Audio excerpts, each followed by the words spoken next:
berikan Engkau kemuliaan karena Engkau segala-galanya buat kami. Terima kasih buat keselamatan yang Engkau anugerahkan. Terima kasih untuk setiap hari kami merasakan pemeliharaan Tuhan yang dahsyat dalam hidup kami. Terima kasih untuk pagi hari ini kami bisa kembali datang ke rumah Tuhan, bersekutu, memuji dan menyembah-Mu. Kami percaya itu suatu anugerah yang besar yang Engkau berikan kepada kami. Oh Bapa, kami rindu mendengarkan firman-Mu, pengajaran-Mu, berkat-Mu atas kami semua. Berfirmanlah bagi kami, sebab kami tahu firman-Mu itulah pelita bagi kaki kami, terang yang menerangi jalan kehidupan kami. Kami berdoa biarlah pengurapan Roh-Mu yang kudus memenuhi setiap kami semua. Dan pagi ini bukan sekedar rutinitas kami beribadah, tapi pagi ini kami semua pribadi lepas pribadi mengalami lawatan Yesus dalam hidup kami. Terima kasih Bapa, berfirmanlah bagi kami, biarlah Roh-Mu yang kudus memberkati kami semua. Kami pulang tidak seperti kami datang. Kami pulang membawa pemulihan, kami pulang membawa kemenangan, kami pulang membawa pengampunan, bahkan berkat dari sorga. Di dalam nama Yesus Kristus kami alaskan doa ini. Semua umat yang diberkati sama-sama saya katakan amin. Beri kemuliaan buat Tuhan Yesus. Saudara-saudara silakan duduk. Selamat pagi, shalom. Apa kabarnya hari ini? Baik, puji Tuhan, pagi hari ini saya rindu menyampaikan firman Tuhan tentang kasih Yesus yang dahsyat bagi kita semua. Saudara-saudara yang kasih dalam Kristus, waktu Yesus Kristus mati di Kalvari, waktu Yesus Kristus menyerahkan nyawanya di Kalvari, waktu Yesus Kristus berkata, "It is finished," sudah selesai. Dalam teks aslinya tetelestai, artinya adalah dia sudah menyelesaikan apa yang Bapa perintahkan kepada dia, yaitu apa? Menggenapi kasih Allah bagi kita. Allah mengasihi kita bukan hanya lewat perkataan, tapi Allah mengasihi kita lewat perbuatan. Yesus Kristus mati di Kalvari menggantikan saudara dan saya. Kita yang harusnya dihukum, kita yang harusnya mengalami hal-hal buruk. Alkitab berkata upah dosa adalah maut. Kita yang harusnya mati, kita yang harusnya mengalami kutuk, tapi semua itu di take over, diambil alih oleh Yesus Kristus. Alkitab berkata terkutuklah yang tergantung di kayu salib. Yesus menjadi kutuk, Yesus mengalami hal-hal yang mengerikan, bahkan Yesus mati mengganti saudara dan saya. Sehingga sekarang Yesus mati, kita boleh hidup.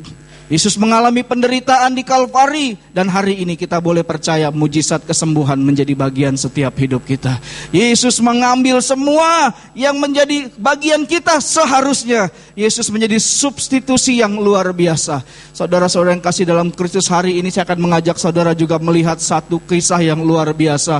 Bagaimana Yesus waktu masih hidup, waktu sebelum mengalami Kalvari, dia menunjukkan kasih Allah yang dahsyat kepada seorang perempuan yang terkenal berdosa. Saudara-saudara, orang itu terkenal baik, terkenal cantik, ya enggak, terkenal ganteng, itu biasa ya. Harusnya begitu, tapi ini Alkitab bilang dia terkenal sebagai seorang perempuan berdosa. Ngeri kali saudara-saudara. Itu sebuah konotasi yang amat negatif. Nah, kita akan lihat bagian yang sangat memberkati ini. Mari kita buka Lukas pasal yang ke-7. Lukas pasal 7 ayat 36 sampai 50. Lukas pasal 7 ayat 36 sampai 50. Sebuah perikop dengan judul Yesus diurapi oleh perempuan berdosa. Lukas pasal 7 ayat 36 sampai 50. Saya baca ayat-ayat yang genap, ayat 36. Saudara-saudara jemaat Tuhan, saya undang baca ayat ganjil, nanti 50 baca sama-sama ya. Seorang Farisi mengundang Yesus untuk datang makan di rumahnya. Yesus datang ke rumah orang Farisi itu lalu duduk makan. Silakan saudara-saudara.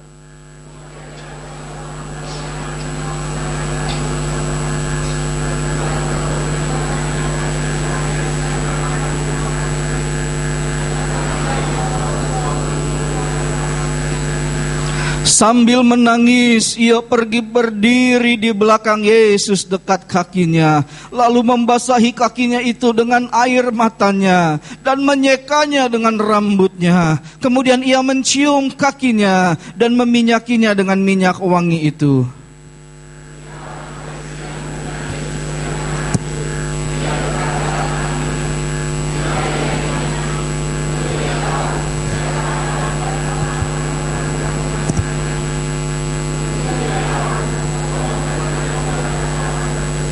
Lalu Yesus berkata kepadanya, Simon, ada yang hendak kukatakan kepadamu. Sahut Simon, katakanlah guru.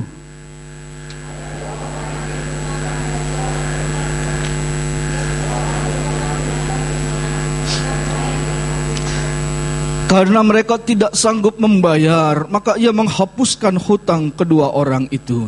Siapakah di antara mereka yang akan terlebih mengasihi dia?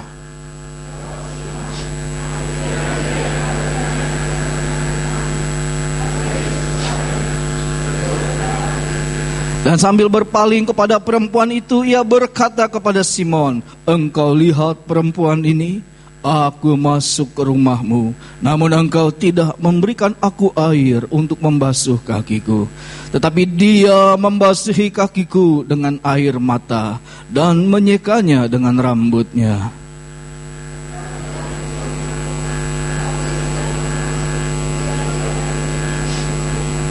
Engkau tidak meminyaki kepalaku dengan minyak, tetapi dia meminyaki kakiku dengan minyak wangi.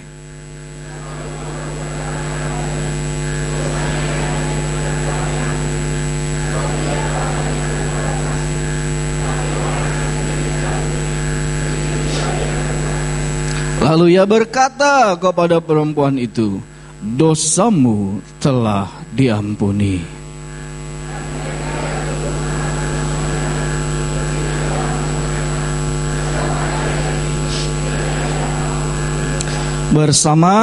Tetapi Yesus berkata kepada perempuan itu, imanmu telah menyelamatkan engkau, pergilah dengan selamat. Saudara-saudara, kalau kita baca ayat-ayat ini ya, kita lihat di sini, Yesus diundang oleh seorang Farisi untuk ke rumahnya. Nah, diadakan perjamuan. Yesus itu tokoh kontroversial pada masa itu.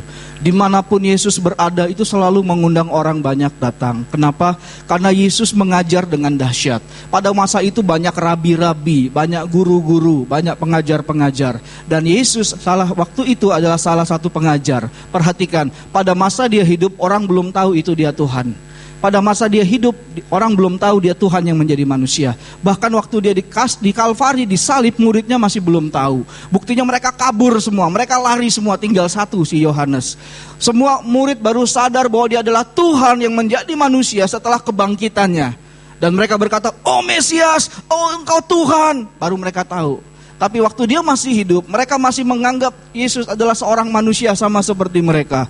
Namun Yesus manusia yang berbeda. Yesus manusia yang melakukan hal-hal yang miraculous. Kalau dia meletakkan tangannya atas orang sakit itu disembuhkan. Kalau dia mendoakan orang mati itu dibangkitkan. Jadi dimanapun Yesus berada, kehadirannya itu selalu terdengar di mana-mana. Dan satu hari pada kisah yang kita baca hari ini, dia diundang oleh seorang Farisi untuk datang ke rumahnya. Farisi itu apa? Farisi adalah salah satu sekte keagamaan pada masa itu. Pada masa itu sekte-sekte keagamaan tuh ada Farisi, ada Saduki, ada Eseni, ada kaum Herodion, ada kaum Zelot. Kaum Farisi sama Saduki ini fanatik dengan Taurat, saudara-saudara. Mereka sangat menjunjung tinggi Taurat gitu. Kalau Eseni itu mereka menjunjung tinggi Taurat dan mereka berkata kalau hidup di dunia itu mereka nanti tercemar. Jadi mereka menantikan Tuhan. Jadi mereka hidupnya tersembunyi gitu. Mereka pergi ke gunung-gunung. Nah, tahun 50-an ada sebuah penemuan naskah laut mati, yaitu teks-teks Alkitab dari masa lalu, dari zaman Tuhan Yesus hidup, dan itu ditemukan di bekas peninggalan kaum Eseni ini. Jadi pada masa itu ada banyak sekte-sekte keagamaan. Tapi Yesus tidak pernah ikut salah satu. Dia tidak ikut Farisi, dia tidak ikut Saduki, dia tidak ikut Eseni, dia tidak ikut semua, dia independen. Nah, satu hari dia diundang oleh seorang petinggi pentolan dari kelompok Farisi, saudara-saudara. Dan dia makan, di heboh rumah itu ramai dan dia diundang di situ, dia jadi pusat perhatian. Kehadiran Yesus ke rumah itu rupanya terdengar sampai seluruh kota. Dan ada seorang wanita yang Alkitab katakan terkenal berdosa. Saudara bayangkan, orang itu terkenal cantiknya gitu ya, terkenal baiknya, terkenal dermawan, terkenal apa gitu prestasi, ini terkenal berdosa. Jadi saudara bisa bayangkan, betapa buruknya reputasi perempuan itu. Dan ketika perempuan yang terkenal sebagai seorang berdosa itu mendengar Yesus makan di rumah orang Farisi itu, maka dia memberanikan diri untuk datang membawa buli-buli polam berisi minyak wangi. Ini suatu hal yang sebenarnya nekat, saudara-saudara. Kenapa? Karena orang Farisi itu orang yang fanatik sama Taurat. Taurat itu isinya apa? Perintah 1-10 itu diantaranya. Engkau harus mengasihi Tuhan Allahmu, jangan membunuh, jangan berzina. Nah, perempuan ini termasuk kategori orang berdosa, bahkan terkenal sebagai orang berdosa. Pada masa itu dalam Alkitab, kalau ada istilah orang berdosa, itu biasanya menunjuk paling tidak 2 jenis golongan. Yang pertama pemungut cukai, yang kedua PSK, prostitute woman. Jadi yang disebut orang berdosa pada masa itu, saya ulangi, biasanya 2 golongan manusia.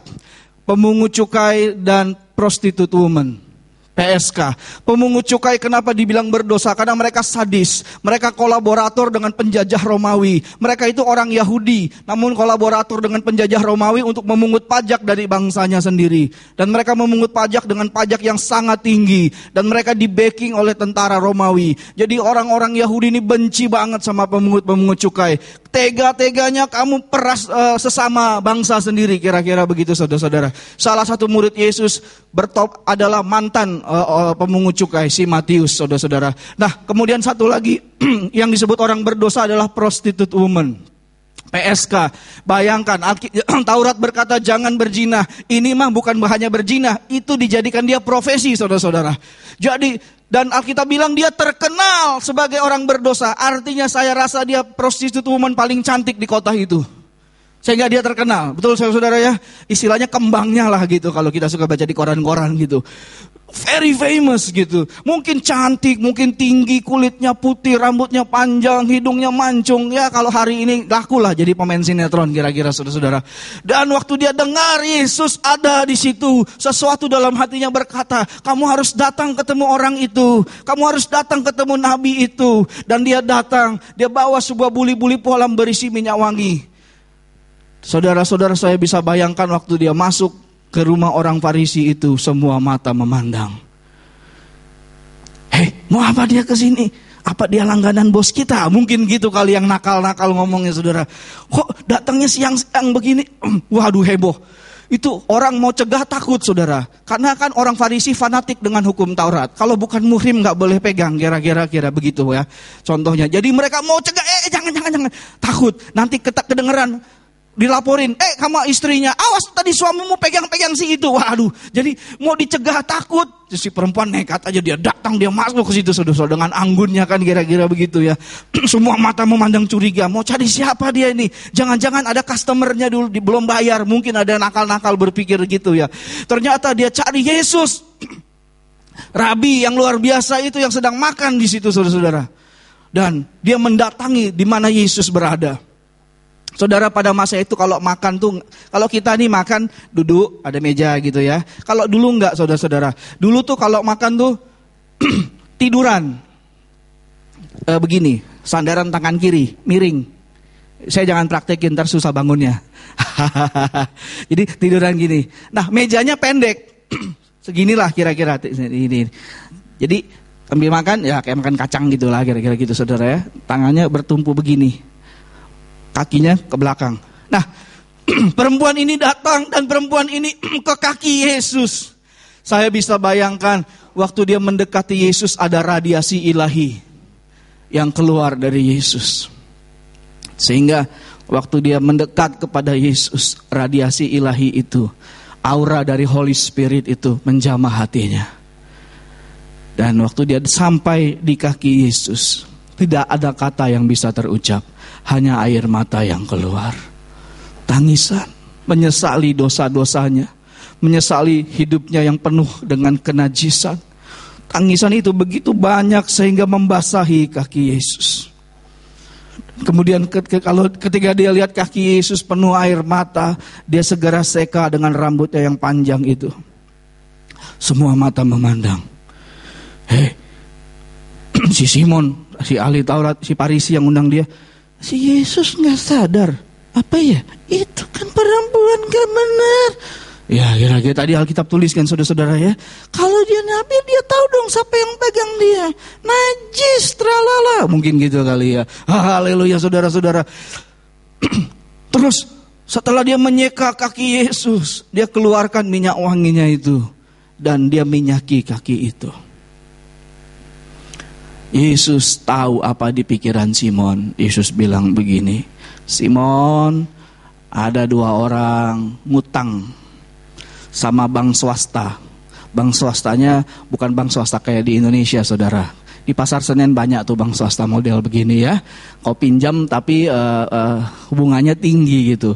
Kau minjam 1 juta, yang ada kau bisa habis 3 juta kira-kira gitu. Tapi model begini kan biasanya cepat, nggak pakai jaminan ya.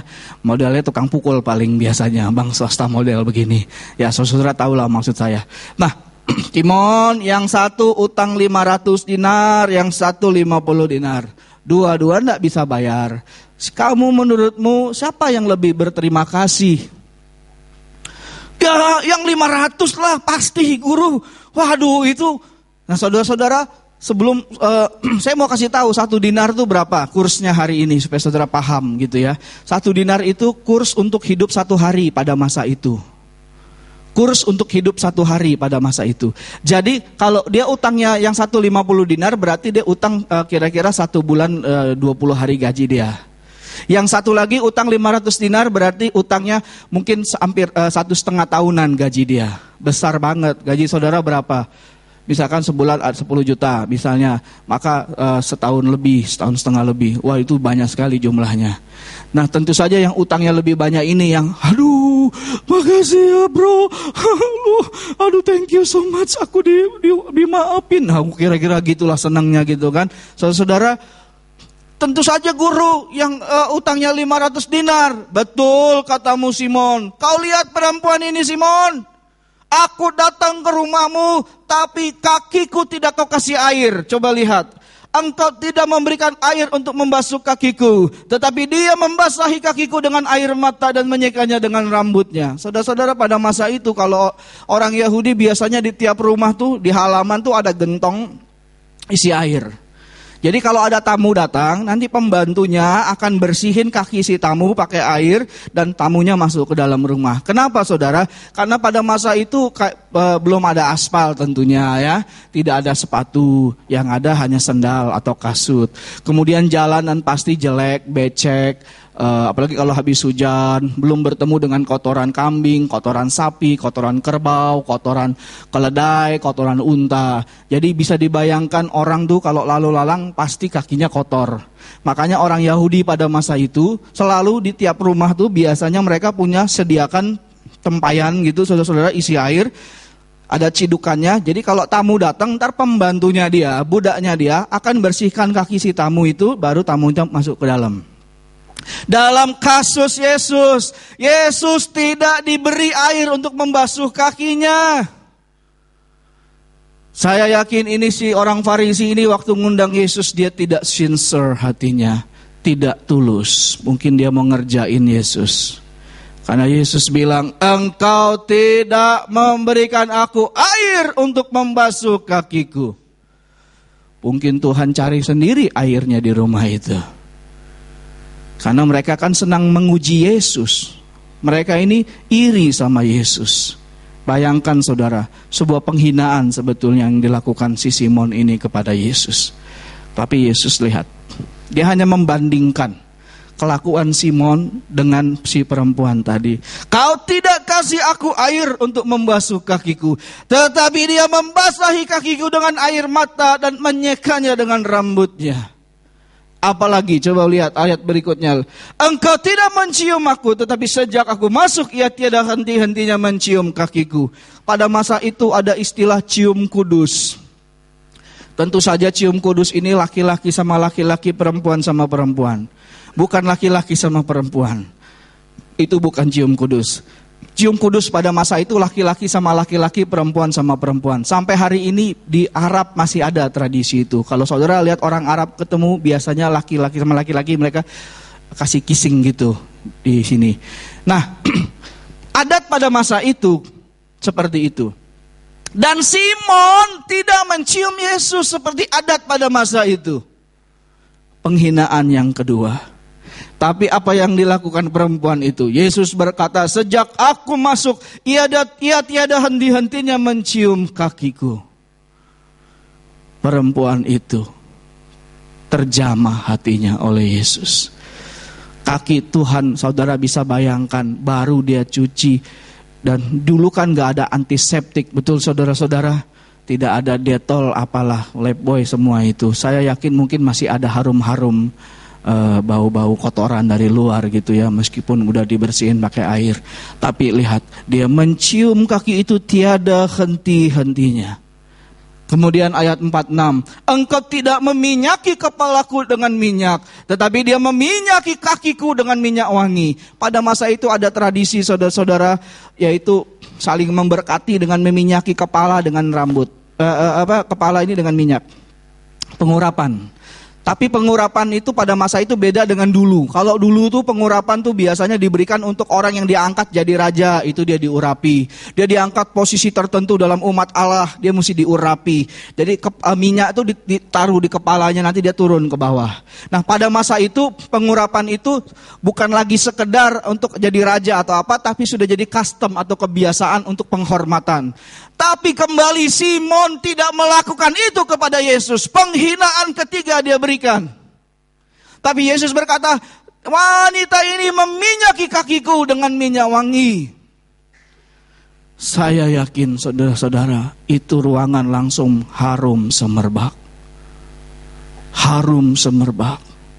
Dan semua mata memandang. Apa yang terjadi setelah peristiwa itu? Yesus berkata kepada perempuan itu apa? Dosamu sudah diampuni. Semua orang kaget, semua orang terkejut. Kenapa? Mereka saling berbisik. Ini orang siapa sih dia? Kok beraninya bilang dosamu udah diampuni? Emang dia Tuhan? Dia kan bukan imam. Saudara-saudara, pada masa itu yang berhak berkata dosamu sudah diampuni adalah kaum imam. Imam itu siapa? Imam adalah keturunan dari Harun, abangnya Musa dulu. Jadi sistem Yahudi pada masa Tuhan Yesus sudah tidak ada raja. Raja sudah habis tahun 400-an sebelum Masehi. Dan setelah pembuangan mereka balik ke Palestina. Sejak itu sampai zaman Yesus, pemerintahan Yahudi itu dipimpin oleh imam-imam. Imam-imam itu adalah tokoh-tokoh yang keturunannya Harun, yang berfungsi sebagai pengantara antara umat dengan Tuhan. Nah, untuk pengampunan dosa, Taurat sudah mengatur, yaitu apa? Kalau seorang berdosa, maka dia akan membawa korban binatang penghapus dosa. Kalau dia orang kaya, lembu sapi. Kalau dia orang sedang-sedang, kambing domba. Kalau dia orang miskin, burung. Maka dia akan bawa itu ke bait Allah, kepada imam-imam. Kemudian imam akan menyuruh orang yang berdosa itu meletakkan tangannya atas binatang tadi. Apa itu? Ini sebuah simbol. Yaitu dosanya, hukuman dosanya dipindahkan ke binatang tadi. Jadi dia akan taruh tangannya di kepala binatang itu sebagai simbol hukuman dosanya dipindahkan ke binatang. Binatang itu menjadi substitusi bagi dia. Setelah itu baru nanti binatang itu dipotong. Darahnya dicurahkan untuk pengampunan dosanya. Jadi Alkitab berkata upah dosa adalah maut. Harusnya orang tadi yang binasa, tapi sekarang hukuman akibat dosa itu dipindahkan kepada binatang tadi. Nah, itulah yang dilakukan Yesus di Kalvari. Yohanes Pembaptis berkata, lihat anak domba Allah yang menghapus dosa dunia. Roh Kudus kasih ilham sehingga dia berkata, Yesus adalah anak domba Allah yang menghapus dosa dunia. Yesus menjadi substitusi seperti halnya korban-korban binatang pada masa perjanjian lama. Yesus menjadi substitusi. Yesus menjadi korban yang Allah sediakan buat saudara dan saya. Sehingga oleh kematiannya di Kalvari, oleh darahnya yang tercurah, kita diampuni dari segala dosa. Dahsyat Tuhan itu. Beri kemuliaan dulu buat Tuhan Yesus. Dan hari ini kita gak perlu lagi potong-potong binatang kalau minta ampun. Betul saudara? Kita cukup beriman pada Kalvari, pada darah Tuhan yang mengampuni kita sekali sampai selama-lamanya itu. Dan setelah proses itu selesai, maka imam akan berkata, dosamu sudah diampuni menurut hukum Taurat. Jadi ketika Yesus berkata, dosanya yang banyak itu telah diampuni, semua orang, siapa dia? Dia kan bukan imam, kok berani-beraninya ngomong pengampunan dosa. Di sini Yesus Tuhan sudah menunjukkan bahwa dia adalah Tuhan secara tersirat. Betul saudara-saudara? Dia berkata dosanya yang banyak itu telah diampuni. Hal yang kedua kemudian Yesus berkata, kalau saudara lihat ayat yang terakhir. Lihat ayat yang terakhir, ayat 50. Tetapi Yesus berkata kepada perempuan itu, imanmu telah menyelamatkan engkau. Pergilah dengan selamat. Saudara yang terkasih dalam Kristus, ternyata ada satu yang menggetarkan hati Tuhan dari wanita ini. Apa itu? Iman. Katakan iman. Apa itu iman? Iman percaya walaupun tidak melihat. Itu definisi sederhananya. Saya tanya sama saudara, saudara orang Kristen apa bukan? Tuh, cuma dikit yang jawab. Coba saya tanya, saudara orang Kristen apa bukan? Amin. KTP-nya Kristen bukan? Ya. Kristen itu kan Christian, pengikut Kristus. Sekarang ku tanya, pernah ketemu gak sama Yesus? Pernah gak ketemu sama Yesus pribadi, shake hand sama dia? Belum. Kok percaya sama dia?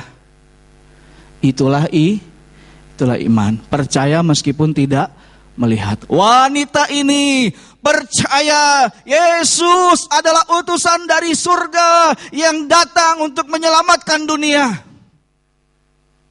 Dia percaya, dia mencari Yesus, dia memegang kaki Yesus, dia mengurapi kaki itu. Dan Tuhan tersentuh hatinya. Dan Tuhan berkata, imanmu telah menyelamatkan engkau, pergilah dengan selamat. Saya yakin saudara-saudara, hari itu dia berhenti jadi PSK. Hari itu dia ganti profesi. Karena hari itu dia mengalami Tuhan dalam hidupnya. Dia mengalami Allah yang mengampuni orang berdosa. Sebesar apapun dosa kita, tidak ada yang lebih besar dari kuasa Kristus yang mampu mengampuni dosa kita. Saudara-saudara, Allah tidak melihat masa lalu kita. Allah melihat hari ini dan ke depan. Semerah apapun dosa masa lalu kita, Allah tidak lihat itu. Allah lihat hari ini. Apakah hatimu percaya kepada Dia? Apakah hatimu hancur karena penyesalan dosa? Apakah engkau mau sungguh-sungguh hidup dalam Tuhan dan ke depan di mana Dia mau memimpin, menyertai, bahkan memberkati hidup kita? Allah tidak melihat masa lalu. Kalau Allah melihat masa lalu, tidak ada orang yang dibenarkan. Amin.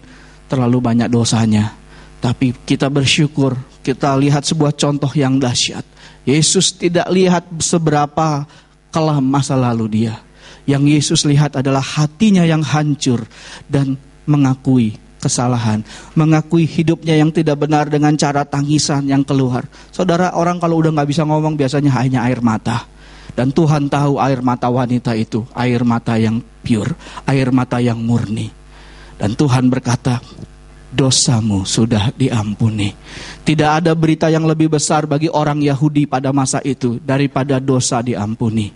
Yesus kalau menyembuhkan orang, sering sekali dia berkata, dosamu sudah diampuni. Kenapa dia bilang kamu sembuh? Saudara, bagi orang Yahudi pada masa itu ada suatu pola berpikir, kalau penyakit itu akarnya adalah dosa. Jadi sembuh dari penyakit tapi dosanya belum diampuni, itu belum beres. Akarnya dulu diselesaikan. Jadi Yesus kalau menyembuhkan orang, sering kali dia berkata, dosamu sudah diampuni. Aduh, itu dia lega. Kenapa? Akarnya sudah selesai. Tuhan sudah mendamaikan dia. Hari ini saudara-saudara yang kasih dalam Kristus, mungkin masa lalu kita kelam, mungkin hari-hari kemarin kita lakukan hal yang tidak baik, tapi hari ini Yesus berkata kepadamu, aku mengasihi engkau. Aku tidak lihat-lihat masa lalumu. Aku mau hari ini engkau berikan hatimu sungguh kepadaku, dipulihkan kembali oleh Tuhan. Dan hari ini ke depan kita maju lagi dalam anugerah. Ada amin saudara-saudara. Berapa waktu yang lalu saya mengajar sebuah kelas pasca sarjana di Jakarta. Salah satu murid saya gembala sebuah gereja di Cengkareng. Dia persis cerita ini saudara-saudara. Jam 3 malam dia ditelepon sama mucikari. Germo. Seorang perempuan. Pak pendeta, tolong doain saya mau bunuh diri. Dia bingung. Kok nih kan ngobrol gitu ya. Kok telepon saya jam 3 malam, kenal dari mana ya gak? Dia takut dari istrinya, pikir ada apa-apa, betul gak saudara? Terus jadi dia tanya, kamu tahu nomor telepon saya dari mana? Oh, ada anak kecil kasih saya Alkitab, dan di Alkitabnya ada nama Pak Pendeta sama nomor telepon Pak Pendeta, kata dia. Oh iya. Terus dia dibangunin istrinya. Kamu aja mah yang terima. Nggak enak dia, saudara-saudara. Terus istri yang terima dan ngobrol. Jangan bunuh diri. Dikasih kekuatan, saudara-saudara. Kemudian berapa hari mereka ketemu. Dan wanita ini mucikari punya banyak anak buah gitu ya di daerah Daan Mogot situ. Daan Mogot, Jakarta Barat. Tolong saya, katanya. Saya hidup saya nggak benar. Saya tahu hidup saya najis. Apakah masih ada harapan buat saya? Saya mau bunuh diri, kata wanita ini. Jangan. Terus mereka kasih kekuatan, mereka kasih